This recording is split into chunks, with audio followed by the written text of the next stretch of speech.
best things will ever happen to me in a life, because they allowed me to find my own journey, but they were there for support if I needed it. I struggle to find work. Then I find work, I work for little or nothing. And I had to build myself from the ground up before my mother looked at me. I remember my mother tell me that you mother look at me. I remember my mother tell me that you mother look at me. I remember my mother tell me that you they want to take up yourself and go foreign and I done school. You are gonna figure this out on your own. Now me tell you, say my mother don't look. My father don't look. And I came here and had to experience my own hardship just for time. You know, I had to endure going on jobs, not being paid properly, just going through the rough things, you know, not having any money. I had to figure out, boy, I'm going to go buy a pad. I'm going to go buy a pad. Because one thing, you know, me is a prideful person, you know, because even if I could have asked my friend, then I asked, because I could always see it as the rich one. I mean, everybody come to help. And I mean, him come to help us a long time to the point where me and me $20 and get to, and I know when me and him tomorrow, you know. I saw me stay. But it was just something that was in me, bred in me, because from a barn, charity is all I know. That's what I grew up in and see my parents doing. You understand? I never had a Christmas growing up. Our Christmas is always Boxing Day, right? Our Christmas is always Boxing Day. Because Christmas was always to serve the community. From the day of my absence, that's all I know. Christmas Day, we cook for the community, the old people them, and serve them their meals. Until I come a foreign. A foreign come experience having Christmas dinner with family. I never had that experience growing up. So all I knew was service growing up, right? Then I started to you know, I'm like, this is not life. This cannot be my life. This cannot be the way life will turn out for me. I have to make something of myself, despite how rough it is. Me did have to forget who are my parents because they never look for me, girl. Me just know some my son alright, but I had to figure life out on my own. And that's when reality struck, and I'm like, Jesus, I really have nobody but myself. You understand? If me in a relationship, I'm always in my relationship long. Me and a girl will go out there and look for man for mine, me and, you know, say me I go grab a money man. Me did have to work. And I started to save. And I started to save, and I started to save. Till one at the time, I don't have no papers yet, you know? Come to my paper story. Till one at the time, I have $25,000 in a shoes box under the bed. If me dead, nobody don't know so the money there. And me tell my mother, myself, anything happened to me, I hear so the money there. And guys, this is how I work when I build myself, and I never look back. And never have no papers in a foreign. So I'm like, all right, my work, I save my money. Now I need my papers, right? This is how I met my husband. Guys, I tell you, say, my marriage start back way. And this is how it start back way. Because the marriage then it doomed to fail. Because a boy never proposed to me. A boy never said, will you be my... That never happened. It was a family friend. We got married on the sake of it was supposed to be business. But yeah, I didn't know him like me. I like him too, but at this point, I had a relationship, broke up, married him. It was strictly platonic. We never in a nothing, right?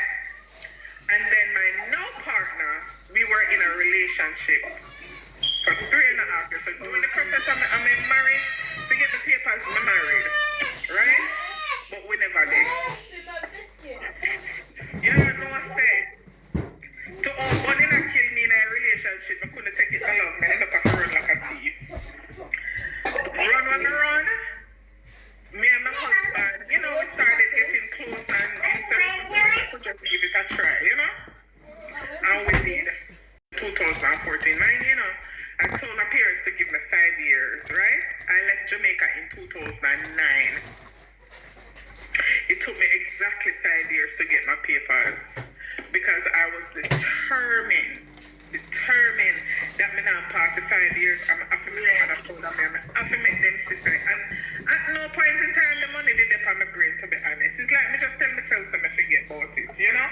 Yeah. And I build myself from the ground up. Because me hit the ground running, girl. Yeah. Me just not stop. Any little thing, any little investment, any little thing to throw my money in. Yeah, partner. You understand? Me in a partner till me start learn about surety, till me start learn about stocks, till me start learn. And that's how me just throw myself in everything. Yeah. One thing I always have is when I love money, there's only two things I can do. You got thief feet or you got work feet. Work feet. Yeah. And when me tell you, say, girl, when me see me lose, me brush off myself and me go again. But I knew from an early age I couldn't work for people. I never saw my parents working for anybody. My parents were entrepreneurs, owned businesses, and you know, that's all I knew. So that was always my mindset. My goal is to run my own business. Yeah, what I'm going to do. Yes, what me ever do, me don't know, me don't have a clue. Cause remember, say girls skillless, clueless, everyless. Only thing I never do a manless. Have a man. You know? Yeah. But I was determined to make it in America.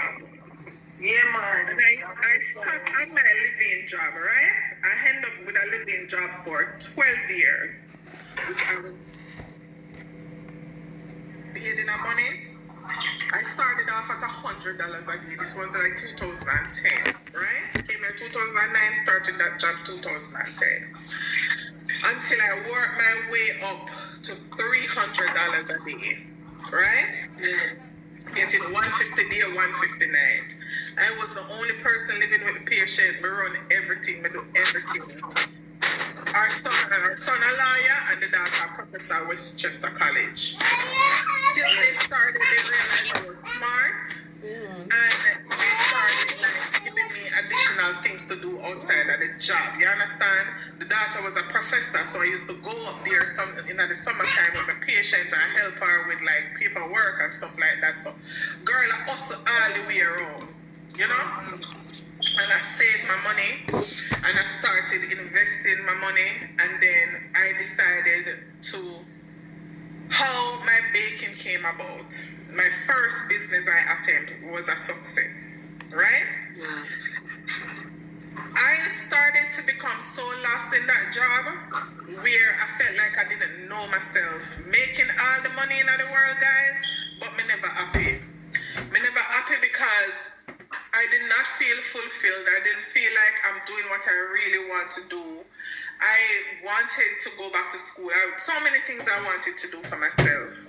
And I'm like, this is something I need for me. I need fulfillment at this point. Money was not making me happy. I have everything at this point, right? Financially. I could buy anything I want, money could buy. Because like I said, I was always smart about my money. I ended up starting to feel, this is where when you have a spiritual discernment, right? I started to look to God for answers because now me try man, me do everything. Me I say, boy, me just not happy, nothing couldn't make me happy. And I started to pray and I said, God, I need something that's gonna fulfill me. I need something that's gonna bring me joy. I want to do something that I'm doing for myself, but I want to be happy about anything that I'm doing. And I started to pray about it. Girl, one night, mind you, everybody know me can't cook at this point in New York. Cooking was always my thing. I said, why you know go open a restaurant, but it's not driving me in that direction, you know? Yeah. But I was